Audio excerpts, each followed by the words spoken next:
Welcome to Talking with the Experts. This is where we discuss great ideas to take your business to the next level. How do we know these ideas work? Well, it's because we're talking with business owners who are using these ideas. Business owners who have years of experience and expertise. All things business by business owners for business owners. And now, here is your host, Rose Davidson.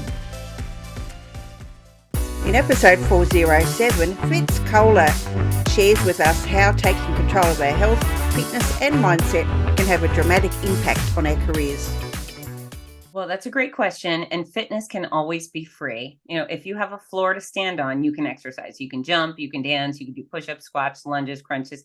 Everything can be done on the free floor under your feet. But in the office, you really have a lot of opportunity. You just have to force it in. So, for example, I've been sitting in this chair. I have new books coming out. I have interviews. I have meetings, all sorts of stuff. I really did book it. I booked myself very tight, but the floor right down there, I just got done and did about 4 minutes of hip stretches. Boy, do hip stretches feel great. I'll walk. Whether I walk around my house, whether you walk around your office, whether you have a walk and talk meeting, if you're just connecting with someone on the phone, there is absolutely no reason you can't be out on the sidewalk on foot, talking to them. Talking with the Experts. Hi, I'm Rose Davidson from Talking with the Experts. I'd like to take this opportunity to thank Global Glamping Charities for their valued support. Global Glamping Charities, solving homelessness in all its forms. Reach out to them at globalglamping.org. Do you love your podcast and dislike the editing and uploading to the various platforms? Would you like to spend this time with your family and friends or work on your business? Podcast editing doesn't have to be a chore. Talking with the Experts partners with podcasters who need help with audio and content editing. If you'd like to know more, contact me, Rose Davidson, using the link showing now or send me a private message. Hello and welcome to Talking with the Experts. I'm your host, Rose Davidson from rosedavidson.com. Talking with the Experts is about all things business by business owners for business owners. You can find it on all good podcasting streaming platforms and on YouTube. Let me ask you, would you like to take control of your health and your fitness and your mindset? Well, these can have dramatic impact on your careers, and fitter people make more powerful first impressions, and they also have the stamina, energy and the discipline to work longer. My next guest, Fitz Koehler from Fitzness, is the author of multiple books, including Your Health Cancer Comeback, Sick to Strong and Healthy Cancer Comeback Journal. A busy keynote speaker, a professional race announcer, and a fitness expert with a master's degree in exercise and sport sciences. Welcome, Fitz, and thank you so much for joining me today. Rose, it's my pleasure. Thank you so much for having me on your show. Yeah, my pleasure as well. So tell me a little bit about how you became a fitness and health expert. Sure. So I started teaching fitness when I was 15 and I fell in love with it. I love the opportunity to help people. I love music. I love the whole connection experience. Wasn't necessarily sure I was going to do it as a full-time career. It was something I was doing part-time. But when I went to college at the University of Florida, I did a few interesting things that kind of guided me towards a bigger picture and a career in fitness. One, I taught fitness on a cruise ship, and I taught all over the world, Russia, Scandinavia. I had great travels, and that was pretty cool. And then when I came home from the cruise ship, there was a television producer casting for a TV show. And so I auditioned, and he chose me. And I learned two things there. Number one is my skills teaching were transferable to a camera, which isn't always the deal with people. Sometimes it works in a live audience and maybe not on television. But for me, I was able to make the jump. And then the most important thing that happened through that experience is after the show started airing, strangers started approaching me and saying, "Are you Fitz?" "Yes." "I love your show. I do it every day. I record it so I can do it when it's not on. And I've lost 17 pounds," or "my back no longer hurts." And those those interactions were so powerful to me, because it's one thing if I'm helping the 28 people in the classroom where I'm teaching, but the fact that I was able to teach to thousands at plus through TV, it was really connected with me as a powerful medium. I had a similar experience when I started writing articles. And so that was about the time where I decided, yes, I do want to do fitness as a career, earn my master's in exercise and sports sciences. And then, I have just pushed the envelope. So almost everything I do is designed for mass impact. I want a enormous amount of people. If I'm on national news in the morning, by 8:15 a.m., I have already helped millions of people. That feels very satisfying to me. So that's how I got into fitness. And it's just continuously evolved and grown. And I love it even more than I did when I got started. Oh, that's always a good thing when you are enjoying it so much that, you enjoy it for longer. Yeah. Yeah. Well, you know what? I mean, I know we're going to talk about this, but I love my career so much that I was willing to do it, to figure out, to fight to do my career, even while sick with cancer. And so I hope all professionals are in that boat where they wake up in the morning and they can't wait to go do whatever it is they do for work. And, what happens if tragedy strikes? Is your work an outlet? Is it something that allows you to heal, something that builds you up and makes you feel good, and something you look forward to? I believe everybody should have a career with those things in mind. Also, something that makes money, right? And pays the bills, but you should find joy. Absolutely. So tell me, what type of cancer and what stage are you at the moment? Well, I am cancer-free at the moment, which I'm very happy to say. Good I have news. no kinds of cancer, which is thrilling. But I was diagnosed with breast cancer in 2019, less than 7 weeks after a clean mammogram. I found a lump and it had already spread to the lymph nodes. It was like raging through like a wildfire through my body, trying to take me out. And I'm so very fortunate that I found the lump by myself. I found it after a shower, and I immediately took action to get treatment. And I embarked on 15 months of chemo, monstrous, mean, brutalizing chemo, and 33 rounds of radiation somewhere in the middle, and also some surgeries. And it was gruesome. It was a really difficult 15 months, but I made a whole bunch of decisions that really served to my benefit. And now I'm healthier than I've ever been. Yeah, I think it's important to have a healthy body. I think that helps to fight diseases and so forth. I think it gives you that stamina, I guess, to go through whatever treatments that are necessary to fight the battle. Well, undeniably, in reality, it's important to take your health serious today, prepare your body to do battle today, because you never know when illness or injury will strike.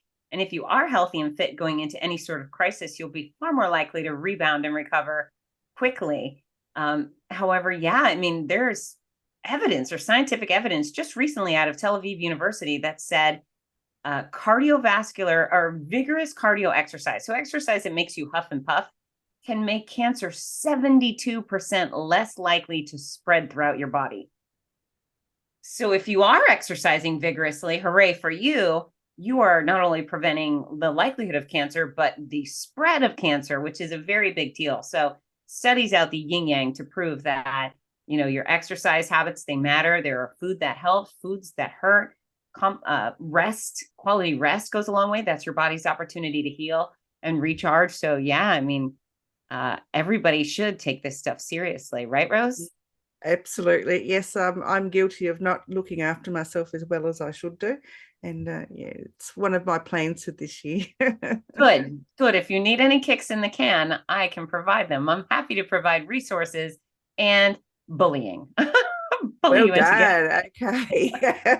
So when we are in crisis, whether it be illness or injury, and you alluded to having a fitter body will help you to recover better. But, what steps can you do for yourself, to build up that stamina? So, I mean, in my mind, you don't want to go in and, start doing something really vigorous to start with. You want to, in my mind, you need to build up that stamina to be able to, be able to, do free weights or whatever it is that you're doing.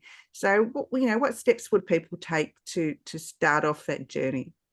So for starters, I like to correlate fitness to, say, learning a new language. You don't decide you're going to learn Portuguese and then show up tomorrow, take one class, and expect to be really good at Portuguese. It's going to take months to become fluent in a language. The same thing goes for health and fitness. So you can't expect huge results overnight, but you can expect progress every single day.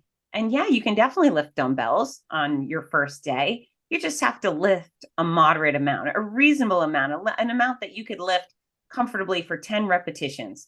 Put it down, try something else, and come back and do something else the next day. So there are 4 pillars of fitness, and I talk a lot about this in Your Healthy Cancer Comeback. It's interesting. People think, how outlandish to think you would exercise during treatment, during cancer. And exercise is really important, because if you're not getting stronger, you're getting weaker. And all of these cancer treatments, man, they really try to weaken you. They try to take out every ounce of energy and strength and mobility you have. And I know that because I had it. I had to fight for every movement I made. It was bleak. But yeah, so within Your Healthy Cancer Comeback and any other situation, there are 4 pillars of fitness, and you have to pursue them all to qualify as fit. So if you're a marathon runner who can't do 5 push-ups, you don't qualify as fit. You might be a great runner, but you're not fit. If you're a yoga instructor who can't climb a flight of stairs without huffing and puffing, you're not fit. You might be great at yoga, but not fit. So fitness requires some aptitude in strength, cardiovascular endurance, flexibility, and balance. And so it's never about you jumping in and overdoing any of those pillars of fitness. It's about you taking baby steps to say, you know what, I'm going to get a little bit better. I'm going to do a little more than I can. So if you're a cancer patient, perhaps that your cardio for the day is walking down the hall in the hospital. You get a little activity, right? Maybe your flexibility is stretching on the exam table in the doctor's office. When they shut the door and left you in that exam room alone for 30 minutes, maybe you do some stretches in there. Maybe you work on balance while you're watching TV, and all that requires is you to do is stand on one foot. And then for strength, you can do that absolutely anywhere. So it's about making little baby steps. If you push too hard, then you regress, right? You have an ouch day, you sprain, strain, or tear something, you just maybe feel bad, and then you don't want to exercise. So baby steps for the win. Know that sitting is better than lying down. Standing up is better than sitting. Swaying back and forth is better than standing still. It's just about doing a little more, and eventually you get there. You get fluent in fitness. Yeah, I actually surprised myself a couple of weeks ago. I was doing some changes in my kitchen, and I actually could lift up fridges, and I was, despite the fact that that I'm 63 years old and not as fit as I could be. I didn't really find it a problem to be able to help to lift the heavy end of the fridge. Okay. I mean, I did the heavy end and my brother did the light end, and I found it quite it was a feel-good moment, because I thought, well, I wouldn't be able to do that, but I actually did, and it made me feel really good. So I was walking. I just been doing some gentle walking now, because I've just recovering from hip surgery. So okay, smart. So I had both my hips replaced last year. Wow. I had a 3-month break between each one, and and it, after 25 years of chronic pain, I can absolutely attest to having hip replacements done. I'm pain free except for my fibromyalgia, and it's amazing. That's outstanding. Yeah, I have a lot of friends who've done hip replacements, knee replacements, and the new joints tend to work wonders as long as you rehabilitate them properly. But fitness feels good. It's interesting how some people, maybe look at me and hear what I have to say and recoil and think, oh, I can't do that. I can't. Well, yeah, you can. Maybe you're saying I won't, I don't want to, but the reality is life gets harder and harder as we get older. You become more likely to fall, and balance training is really important. It works strength. If you weren't strong, Rose, you may have pulled your back out while lifting that thing. Instead, you had the ability to lift. And so, not many adults right now are really worried about what we look like on the beach in a swimsuit. I mean, it's nice to look good and feel good, whatever that means to you, but really fitness is about resiliency and how your body performs and how it feels. Nobody ever says, oh, my back is stiff, and means that in a good way. Nobody wants a stiff back. And so you can earn a back that moves comfortably if you just move it around on a regular basis. Absolutely. Yeah, I had a sciatic injury some years ago, and I've noticed since the hip replacements that the tightness has come back in that nerve, and I've had to do some extra, stretching and so forth to make it more flexible. And sometimes you just don't feel like it because you think, but pain's a great motivator. Pain is a great motivator. Absolutely. Getting rid of pain to me after 25 years is like, just keep going. Doesn't matter. Don't stretch too much till it is excruciating, but stretch enough so that there's a bit of a pull there and you know that it's stretching and it will be more flexible. In a few weeks, it'll be fine. Exactly. Yeah. I guess how with people that are in business, what small things can they do, sitting in at their desk or in their office or at home? What small things could they do if they don't have the finances to go to and have a gym membership? Well, that's a great question. And fitness can always be free. If you have a floor to stand on, you can exercise, you can jump, you can dance, you can do push-ups, squats, lunges, crunches. Everything can be done on the free floor under your feet. But in the office, you really have a lot of opportunity. You just have to force it in. So for example, I've been sitting in this chair. I have new books coming out. I have interviews, I have meetings, all sorts of stuff. I really did book it. I booked myself very tight, but the floor right down there, I just got done and did about 4 minutes of hip stretches. Boy, do hip stretches feel great. I'll walk, whether I walk around my house, whether you walk around your office, whether you have a walk and talk meeting. If you're just connecting with someone on the phone, there is absolutely no reason you can't be out on the sidewalk on foot, talking to them on your phone while walking. Why not? If you have colleagues you want to have a discussion with, have a discussion on the go. They might be really relieved that you've offered the opportunity to move while having this discussion. And when people don't look at each other in the eyes, usually they feel a little more comfortable to be honest and open. And exercise is proven to stimulate brain activity. So you might come up with so many great business ideas if you are on the go. The same thing goes for lunging down the halls in your office. I mean, it does not have to be complicated. My favorite tools for fitness are your body. And then I like bands. The stretchy bands with the handles, man, they are super cheap. And affordable. Well, affordable is cheap. They're affordable. They're portable. You can put them in a purse, in a backpack, in a briefcase, and take them anywhere with you. I travel with my bands, and I travel a lot for work, and I always have bands with me.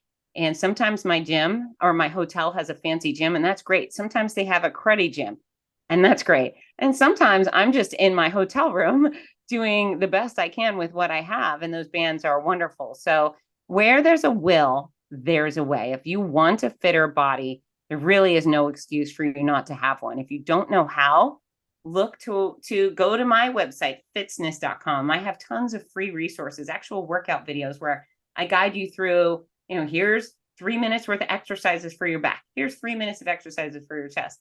And then there's about 5 million other fitness professionals out there talking their own advice. So it's free. It's available. If you want it, you can get it done. Absolutely. And motivation is often a factor in fitness as well, isn't it? So I guess getting that mindset right in the first place, that you want to make a change to your body, and so how do people change that around so that they can have that positive mindset to make that start?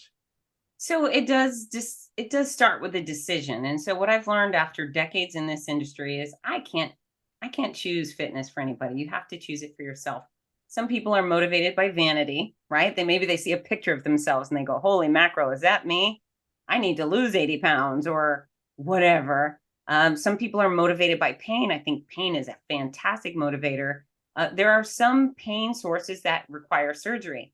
There's a ton of pain sources that just require you to take better care of your body. A physical therapist is a great start. I think you call them physiotherapists in Australia, but they will tell you where you're weak and where you're tight.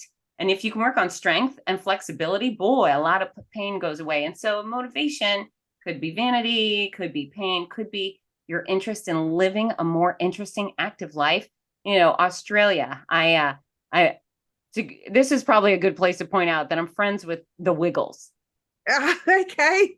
Yeah. And they're spectacular humans. I just love them so much. But you look at Anthony Field, and I think he's almost 60. I think he just turned 60, and he's still dancing around and having all the fun. Wouldn't we all like to have as much fun in our 60s as the Wiggles are? Jeff's still out there rocking, and Murray joins in, and Greg Page is doing really well. Thankfully survived his heart attack. But and the pirate, my gosh, Patty, he's the most outlandish out of all of them. So can you live a life of a wiggle? Can you have wiggly fitness? For sure you can. They're not superhumans. There's nothing unusual about those guys other than the fact that they've made a life based on physical activity. And they made their life out of music, right? But the physical activity has been this great gift that has kept them young and spry. And so you choose your motivation. I like people to choose a BHAG goal. It's a BHAG. It's a big, hairy, audacious goal. So set something giant for yourself. Maybe you want to climb a mountain. Maybe you want to walk a 5K. Maybe you want to run a marathon. Maybe you want to play pickleball, right? Everyone's playing pickleball now. Whatever, you pick a big goal for yourself. Pick some little ones. Maybe if you want to lose 100 pounds, you're going to start with losing 3 pounds. Every week, I want to lose 3 pounds, and this is what I'm going to do to get there. So you choose the big goals, you choose the small goals, making this relevant to professionals. Know that first impressions are set within 7 seconds of laying their eyes on you. And so does that client you would like to book, when you walk into the room, do they look at you and think, well, hot damn, I want to work with that guy. He looks like a go-getter. He's going to get things done.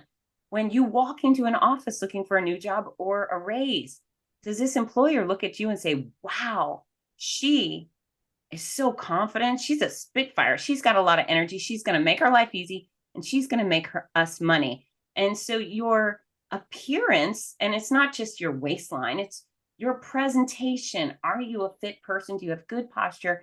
Will people choose you?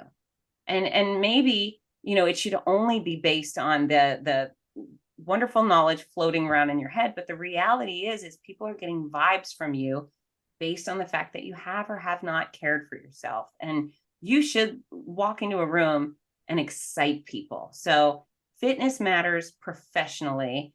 And if you want your career to do better, you should invest in yourself.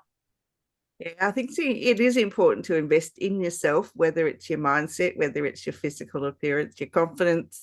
Yeah. All of those things are really important. I mean, I'm quite confident on screen here, but, if I were to go to a room full of people and have a speech, I'm just a total blubbering mess.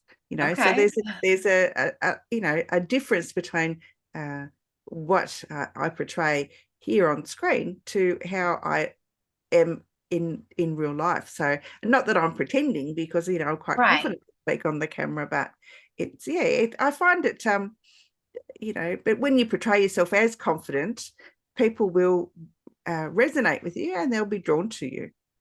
You know what, they're all learned skills. They're all, even public speaking for you. And Rose, I think I want this for you now. I'm gonna give you an unsolicited goal. I want you to find a place to speak publicly, and I want you to work on your public speaking skills before you get there. There's an incredible international association called Toastmasters. I was a part of it when I was in second grade. I was 7 years old, and my gifted teacher taught us public speaking. We learned how to remove the ums and the ahs and the filler sounds. We learned how to organize a presentation, make a coherent argument, wrap it up nicely. and engage an audience. And so it was really beneficial for me way back then. I make a living on a microphone based on something I learned in second grade. So if you truly have a real fear of public speaking, maybe adopt that as your 2023 BHAG goal, is to get on a stage without your knees knocking and deliver a presentation. Okay, the challenge is accepted. I feel great. It's been a great day already. Fitz, you do have a promotion that you want to share with our audience today. Do you want to explain about what that is?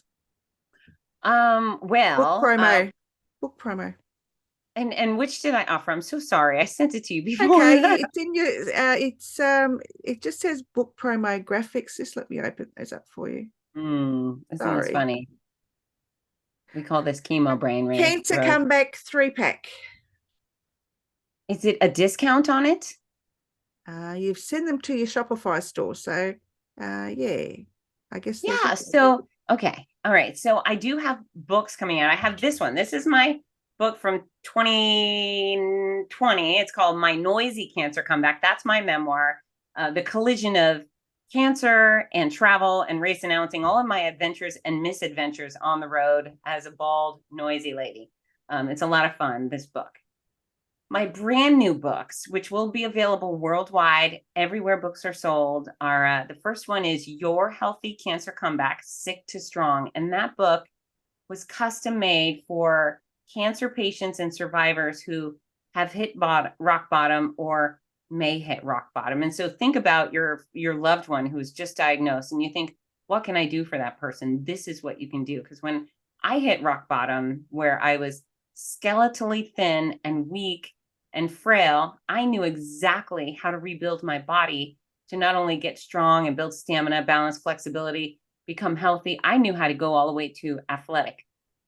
And I followed my own advice beautifully. And I ran the Boston Marathon. So I had a great cancer comeback. But I knew that all of my peers, there's all these cancer patients out there that are hitting rock bottom, that their bodies are they look like a shell of who they used to be. They are weak. They are tight. They have all of these issues and they have no idea how to dig themselves out of that hole. Cancer can be horrific. And I know that so many millions of people, again, whether they're in treatment now or they've already finished treatment, they still don't know how to get back to normal. So Your Healthy Cancer Comeback, Sick to Strong is a guidebook, a manual, a blueprint for a return to strength. And it breaks it all down by fitness, nutrition. There's a chapter, food that helps, food that hurts, complementary care, getting acupuncture, massage, all of these things that can help your case. That book it will get you there, I promise. And then there's a companion journal. It's called the Healthy Cancer Comeback Journal. And that's a place where it's filled with tons of prompts. We start with the details about your cancer, your diagnosis, your stage, or how you found it, who your doctors are, blah, blah, blah. Then there's a place for your feelings, your fears, your faith, your friends and family. Who is your favorite shoulder to cry on? Which family member is driving you up the wall, right? Which friend sends the best texts or the best home-cooked meals? And then there's a whole section for fun stuff. Have you nicknamed your tumor? Have you nicknamed your sport? What celebrity do you look like bald? So the journal will allow people to get out that cathartic expression that they need to.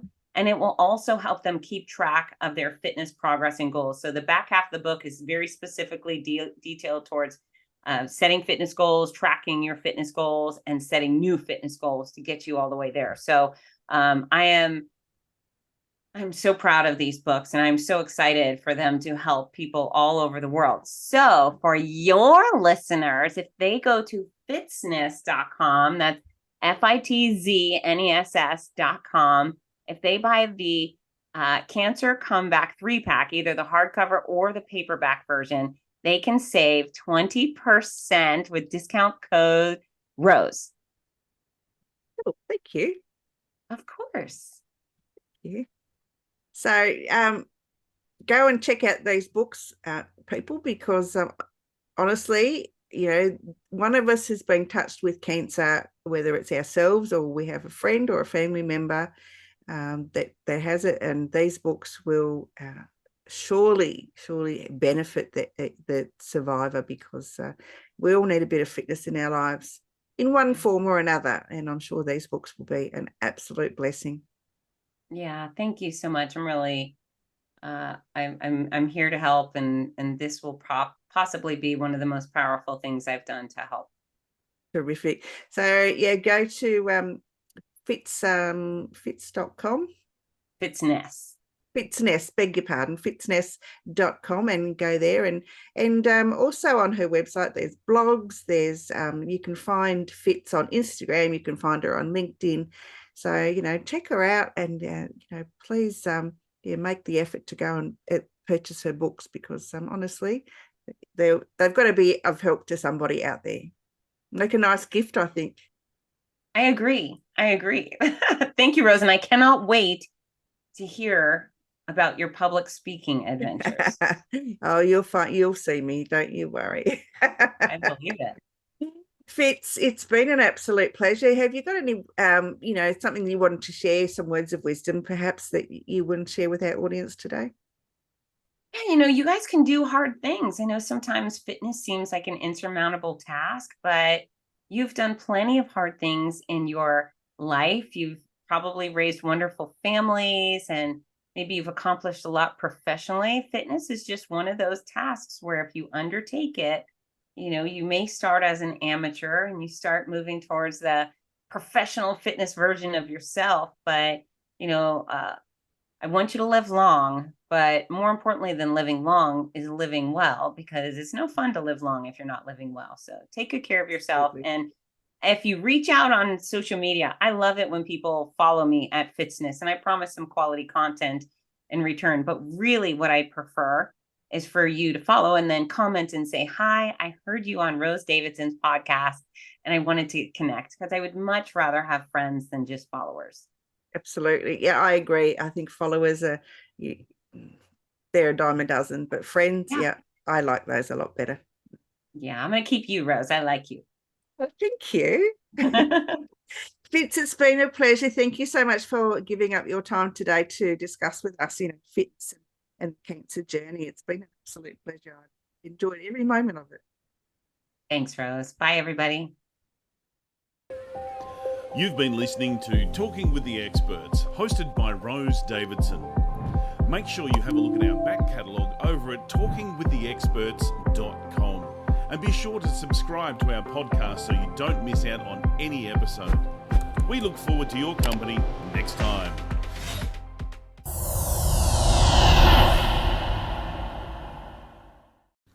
Talking with the Experts.